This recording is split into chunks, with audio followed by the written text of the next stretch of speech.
Buenas noches, estimada Carla. Muchísimas gracias de antemano por invitarnos a este importante programa, pero sobre todo a ese importante debate que podemos iniciar esta noche con relación a la protección y garantía de los derechos humanos y derechos fundamentales de toda la población colombiana. Para mí es un honor poder compartir con usted y con el doctor Luis este sano debate y por supuesto con todas las personas que a esta hora se conectan a través de streaming y Facebook Live y están prestas a escuchar y a participar, porque siempre lo he dicho que estos espacios son supremamente importantes para que la comunidad también aporte su opinión, su punto de vista, que es definitivamente en últimas lo más importante para nuestra sociedad y nuestra legislación, saber qué piensa la ciudadanía, qué piensa el pueblo colombiano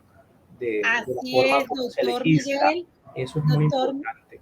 así es, doctor Miguel, me retiro para que la pantalla sea completamente suya y pueda compartir desde su experiencia y sus conocimientos con nosotros sobre su enfoque.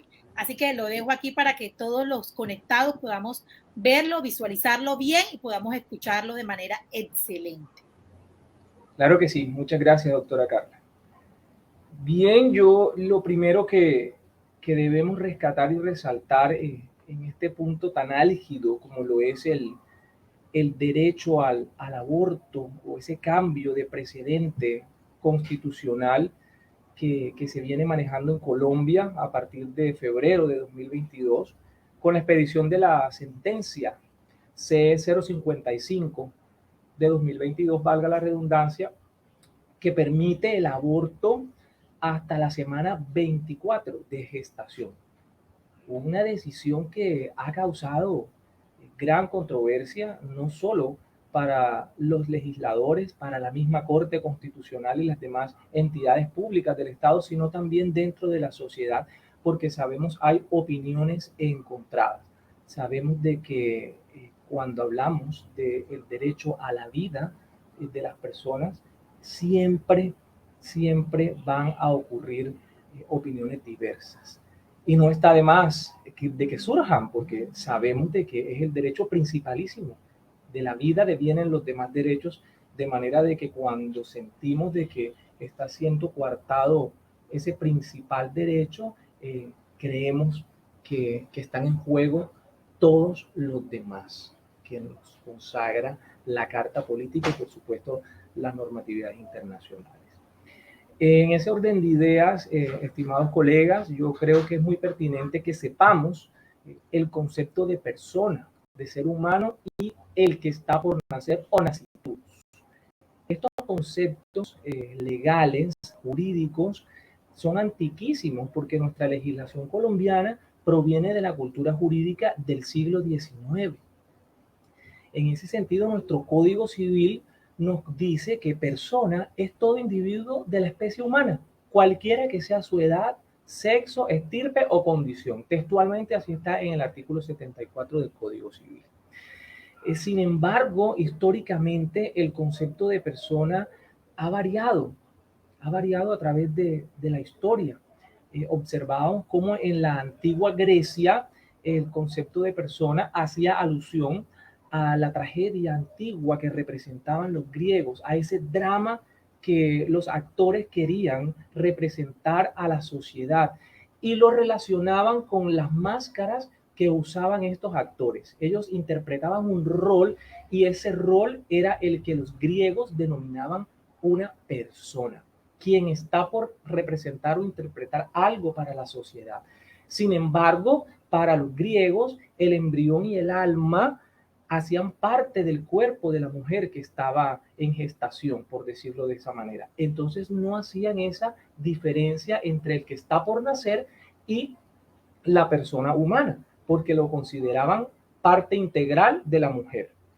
No obstante, cuando el Imperio Romano comienza a legislar y a aparecer las primeras formas de leyes positivas para el derecho y para la sociedad del imperio, entonces aparecen otros conceptos de persona. Sabemos que en la antigua Roma las personas o quienes tenían el estatus de personas solamente eran los ciudadanos romanos o patricios, como los denominaba el imperio.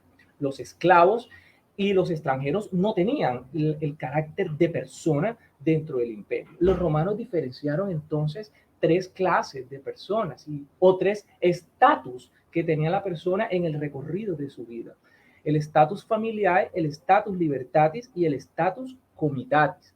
El estatus familiar hacía relación a los derechos que tenían los romanos patricios con relación a su familia, el grupo o núcleo familiar, y que ellos podían desenvolverse dentro de esas castas. Por su parte, el estatus libertatis hacía alusión cuando los romanos obtenían los derechos civiles o el corpus juris civilis, que eran realmente las leyes positivas que manejaba el imperio romano. Asimismo, durante la Edad Media, en la diapositiva anterior para que los espectadores puedan observarla, durante la Edad Media ese concepto de persona varía un poco porque sabemos que fue el catolicismo y la religión católica que comienza a inmiscuirse en todos los asuntos del Estado, debido a la caída del Imperio Romano y por supuesto a la conversión al cristianismo de lo que eran las antiguas creencias, no solo religiosas, sino políticas del Imperio Romano, y que se fueron extendiendo por toda Europa en lo que anteriormente eran territorios del Imperio Romano. De manera que durante la Edad Media la concepción de persona se vio ligada a esa concepción divina o espiritual. Hablábamos de una animación posterior y una animación inmediata. Una animación quiere decir que como era de contenido religioso y divino, se tenía que la persona solamente comenzaba su rol como tal en el momento en que Dios le ordenaba a esa alma que habitaba los cielos impregnara y llegara dentro del cuerpo humano. Eso era una persona para la sociedad antigua de la Edad Media. No obstante, el concepto actual de persona, para no extendernos y que ya lo relacionamos anteriormente o lo definimos anteriormente de acuerdo al Código Civil colombiano, surge durante la Revolución Francesa con todas sus manifestaciones de libertad de derechos y demás garantías constitucionales, al igual que producto de todo el movimiento constitucional liberal de la época, que pues ya todos sabemos decantó en la Carta de Derechos Humanos y la Declaración de los Derechos del Hombre, que posteriormente fueron internacionalmente, digamos, divulgadas y aprobadas por la Organización de las Naciones Unidas en 1948, para ser exactos, el 10 de diciembre de 1948. Entonces, allí es que conocemos la noción jurídica de persona a partir de la Revolución Francesa. Esta definición y esta protección del que está por nacer o de la persona que está por nacer constitucionalmente está protegida por nuestro Estado colombiano. Sabemos de que el Estado colombiano, con la expedición de la Constitución Política de 1991, consagra un Estado social de derecho que propende a la protección de la dignidad humana, la participación de todas las personas en las decisiones del Estado y la garantía de las libertades públicas. En aras de proteger esa dignidad humana y exaltarla, es que el artículo 43 constitucional nos consagra la protección especial que tiene ese nasciturus durante la gestación de la mujer. Textualmente reza el artículo: durante el embarazo y después del parto gozará de especial asistencia y protección del Estado, al referirse al que está por nacer. De la misma manera, el artículo 91 del Código Civil colombiano garantiza la protección especial del nasciturus o de la persona que está por nacer. Rezando, abro comillas, la ley protege la vida del que está por nacer. El juez, en consecuencia, tomará a petición de cualquier persona o de oficio las providencias que le parezcan convenientes para proteger la existencia del no nacido, siempre que crea que de algún modo peligra. Y ojo, con este último o con esta última frase, siempre que crea que de algún modo peligra. Ya la misma legislación nos está indicando que goza de protección pristina la vida del que está por nacer, a pesar de que todavía jurídicamente dentro del Estado colombiano no es considerado persona. Sabemos de que dentro de la legislación civil colombiana, quien es considerado persona es aquel que se desprende del vientre materno y se corta el cordón umbilical y éste respira por sí mismo o por sí solo siquiera un instante. A partir de ese momento, civilmente se considera que la persona, valga la redundancia, existe dentro de la legislación civil colombiana. No obstante, esos derechos del que está por nacer ya se habían garantizado previamente, porque el mismo Código Civil colombiano y la misma Constitución así lo establece. Es por ello que decimos que los derechos del que está por nacer o derechos del nasciturus son derechos de contenido condicional o suspensivos, porque están sujetados a que se dé esa condición de que nazca y nazca vivo, para que se le reconozcan esos derechos patrimoniales. Pero en este caso, como lo es el aborto, no estamos hablando de derechos patrimoniales, estamos hablando de verdaderos derechos humanos y derechos fundamentales como lo es la vida, porque fueron elevados a raigambre constitucional en el artículo 11 de la Constitución Política Colombiana. Y sabemos que los derechos humanos son de aplicación inmediata, son universales y que no dependen de que sean reglamentados o institucionalizados por ninguna legislación dentro del Estado al cual se quiera hacer valer. Es por ello que radica la discusión entre varios juristas, entre la academia y entre la sociedad con relación a la toma de decisión de la Corte Constitucional Colombiana a través de la sentencia 055 de 2022 en permitir el aborto hasta la semana 24 de gestación. Tal parece que desconoce los derechos fundamentales a la vida de ese nasciturus, que sabemos que tiene vida desde el momento de la concepción, cuando los gametos masculinos y femeninos se unen creando una sola célula o un solo cigoto, como lo llaman los médicos, y este cigoto viaja desde las trompas de falopio de la mujer hasta el útero, y allí hablamos de la anidación, y penalmente comienza la protección de la vida en Colombia. Sin embargo, vemos que desde la concepción hay vida, y la vida es un derecho fundamental, es un derecho humano que goza de especial protección.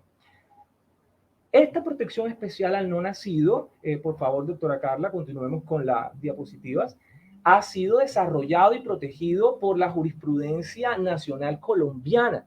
Ustedes pueden observar en pantalla, y me tomé la libertad para ilustrarlos mejor, de traer una serie de sentencias de la Corte Constitucional, la cual consagra la especial protección de la vida del nasciturus o del que está por nacer, para que ustedes vean cómo la misma Corte se ha contradecido al cambiar de precedente constitucional con relación a la protección de la vida del que está por nacer.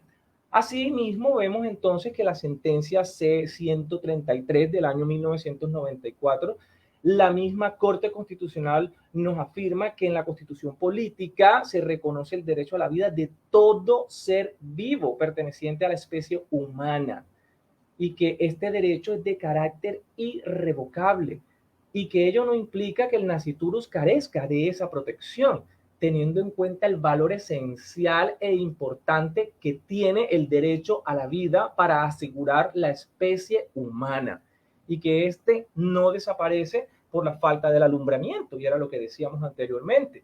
Simplemente esos derechos están en suspenso hasta que ocurra la condición de alumbramiento.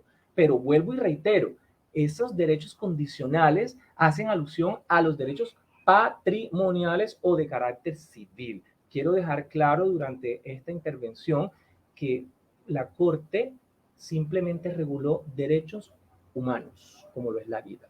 De la misma manera, en la sentencia C-013 del año 1997, la misma Corte Constitucional vuelve y reitera y expresa que el derecho a la vida es de carácter inalienable para todo ser humano, y que la República de Colombia está obligada a garantizarlo. Por otro lado, allí mismo es consciente del problema que tiene el naciturus por no ser considerado sujeto de derechos por parte de la cultura jurídica colombiana. Sin embargo, la Corte expresa que no debe entenderse como una negación de otros, la intangibilidad de la vida del naciturus. Por ejemplo, que siendo inherente a la persona humana, y es lo que estamos explicando, no vaya a configurar una violación a su derecho fundamental. Continuemos. De la misma manera, la sentencia T-223 de 1998, que para mí creo que fue de las primeras en Colombia que reconoció al nasciturus como un sujeto de derechos, debido a que es un verdadero ser humano. Y por eso siempre la resalto, sobre todo en los últimos meses, cuando hemos estado hablando del por qué razón la Corte cambia tan abruptamente ese precedente de protección a la vida que está por más adelante. Vamos a poder saber por qué lo hizo y cuáles fueron esos criterios constitucionales que tuvo el fallador constitucional para cambiar ese precedente. De la misma manera, la sentencia C-355 del año 2006 marca un hito en la legislación colombiana, porque anteriormente sabemos que estaba totalmente penalizado el aborto en Colombia. Sin embargo, a partir de este fallo constitucional, la Corte reconoce la protección no solo de los derechos del nasciturus, sino también de los derechos de la mujer en lo que tiene que ver con su libertad de conciencia, la salud y, por supuesto, la protección de lo que se conoce como derechos sexuales reproductivos de las mujeres. No obstante, solamente permite el aborto en 3 oportunidades. Primero, cuando el embarazo fuere producto de una violación o un acceso carnal violento, como lo estipula el tipo penal dentro de la Ley 599 de 2000, que es el Código Penal colombiano, o cuando el embarazo fuere producto de incesto o relaciones sexuales de carácter familiar con un rango o con un hilo consanguíneo muy cercano, como lo es pues el incesto. Y la tercera causal, cuando ese embarazo ponga en riesgo la vida de la madre y o el bebé o feto en desarrollo tenga problemas para su futura vida y desempeño pues fuera del vientre materno. Hasta el año 2006 y hasta el año 2022, o digámoslo en palabras mejores, desde el año 2006 hasta el año 2022, únicamente en Colombia era permitido el aborto en esas 3 causales o condiciones que acabamos de mencionar.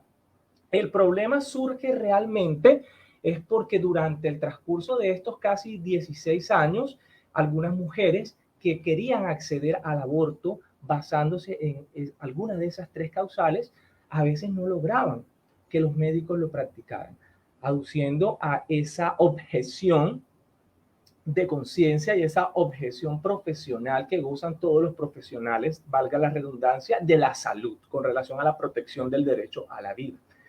Continuemos.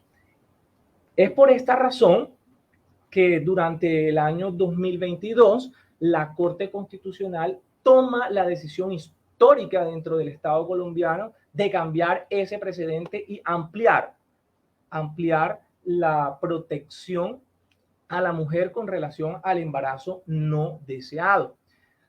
Básicamente, la Corte Constitucional, en la demanda de inconstitucionalidad que se presenta contra el artículo 122 del Código Penal colombiano, que regula y donde está tipificado el delito del aborto, acepta 4 cargos contra ese precepto legal. Y el primer cargo es la presunta vulneración del derecho a la salud y a los derechos reproductivos de las mujeres, las niñas y las personas gestantes.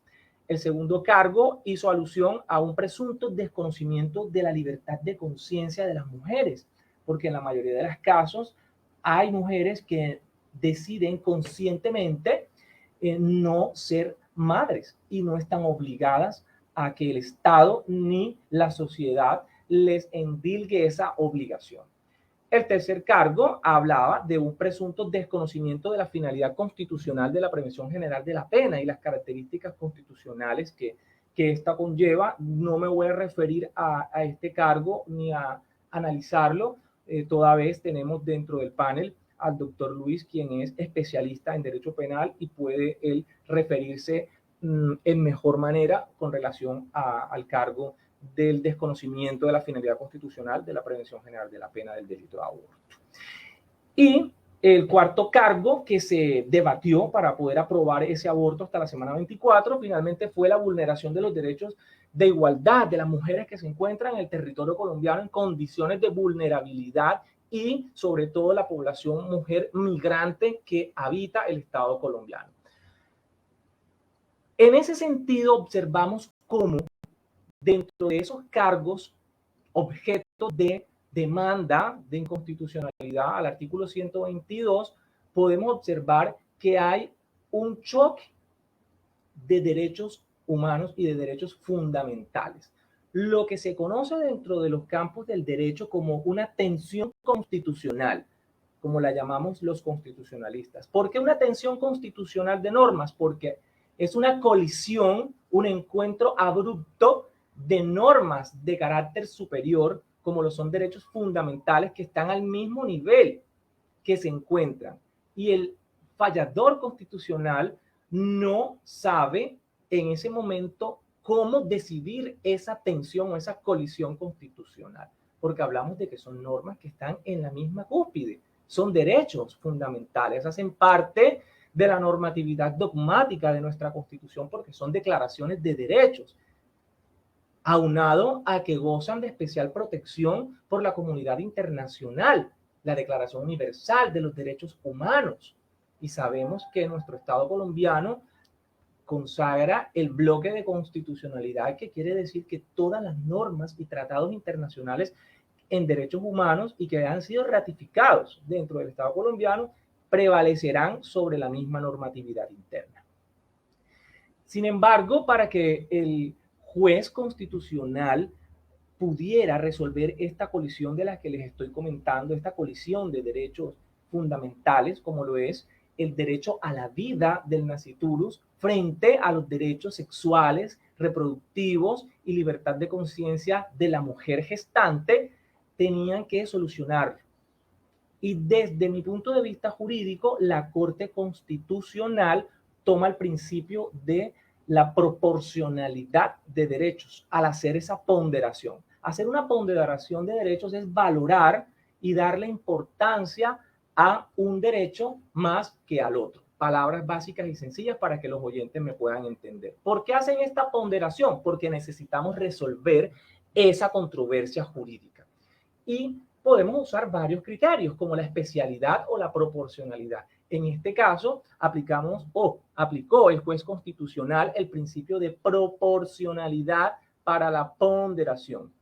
¿Qué quiere decir el principio de proporcionalidad? Llevar un estado de no pérdida ambos derechos que estaban en juego. Sin embargo, hablamos de que éticamente hablando, no hay una verdadera protección al derecho de la vida del que está por nacer. No podemos hablar de proporcionalidad, de aplicación del derecho a la vida, porque el derecho a la vida no puede medirse. El derecho a la vida no puede ser restringido. El derecho a la vida no puede ser delimitado. El derecho a la vida no puede ser condicionado. Y si bien es cierto de que la libertad de conciencia existe para las mujeres que no desean ser madres, y si bien es cierto que existen derechos sexuales y reproductivos para la mujer que tiene plena libertad de escoger si desea o no desea estar en embarazo, el aborto no puede ser utilizado como un mecanismo de prevención del embarazo. Creo que, y con ello respeto mucho la opinión médica colombiana, el Estado colombiano debe hacer mayor planificación para la mujer que no desea estar en embarazo.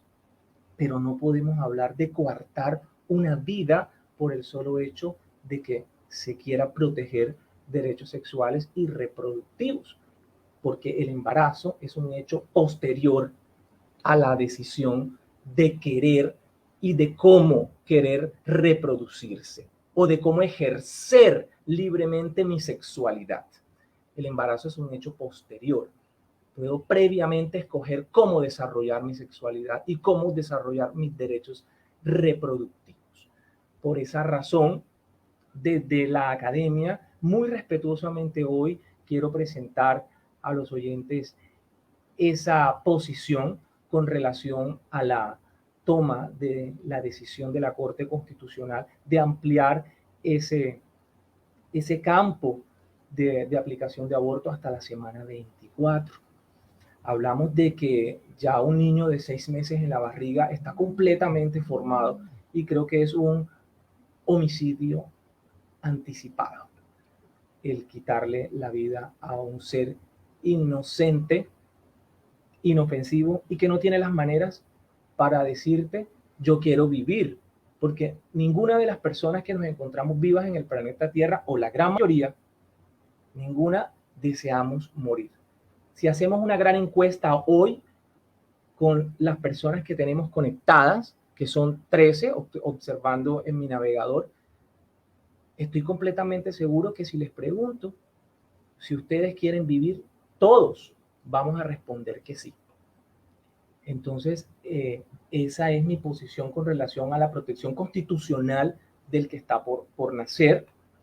Creo que hubo un exceso o una indebida interpretación del principio de proporcionalidad al momento de ponderar qué derechos podían estar, digámoslo, por encima de los demás. Y creo que todos estamos de acuerdo en que el derecho a la vida siempre debe primar. Hilando más delgado, como lo mencionaban algunos magistrados de la Corte Constitucional que se apartaron de la decisión y que salvaron su voto, nos indicaban incluso que científicamente no se respeta el genoma humano, el famoso código de ADN, que sabemos que ese nasciturus, que esa célula que se empezó a formar desde el momento de la concepción, tiene un código genético único, distinto al de su madre y al de su padre, y que por ese solo hecho es una vida totalmente independiente, aunque formándose de la que lo lleva en su vientre, y que por ese solo hecho también debió respetarse ese derecho fundamental a la vida del nasciturus. Así que, estimados oyentes, creo que es un momento para reflexionar de cómo se está haciendo derecho, de cómo se está legislando en Colombia y en el mundo, pero sobre todo es una época para expresar un cambio, y que ese cambio solo debe estar en la conciencia de cada uno de nosotros como seres humanos. ¿Por qué no utilizar ese principio de libertad de conciencia para respetar la vida que se está formando? ¿Por qué utilizarlo para aducir de que soy libre en querer ser padre o querer ser madre? Pero ¿qué es más importante? ¿Ser madre, ser padre o estar vivo? Esa fue la pregunta que personalmente creo, con todo respeto, los magistrados de la Corte Constitucional que votaron la sentencia a favor no supieron responder. Así que esta noche esa gran reflexión es la que quiero compartir con todos ustedes, y para que conocieran un poco más de cuáles fueron las razones y criterios que tuvo la Corte Constitucional para aprobar el aborto hasta la semana 24 de gestación.